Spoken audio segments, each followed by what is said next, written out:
معزز ناظرین و سامعین، السلام علیکم ورحمۃ اللہ تعالی وبرکاتہ۔ لک الحمد یا اللہ، الصلاۃ والسلام علیک یا رسول اللہ صلی اللہ تعالی علیہ وسلم۔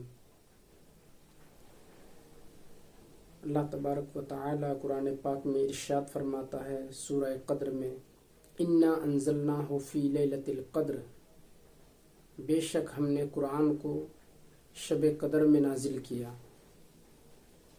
آگے فرماتا ہے وَمَا أَدْرَاكَ مَا لَيْلَةُ الْقَدْرِ، اور آپ نے کیا سمجھا شب قدر کیا ہے۔ پھر اللہ تعالیٰ خود ہی آگے اس کی وضاحت فرماتا ہے، لیلۃ القدر خیر من الف شہر، شب قدر 1000 مہینوں سے بہتر ہے۔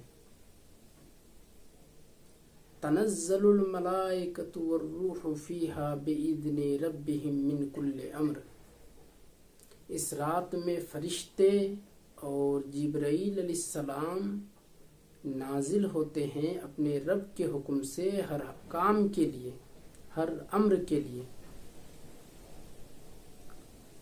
ہیا حتی مطلع الفجر، یہ رات فجر کے طلوع ہونے تک سلامتی ہے اس رات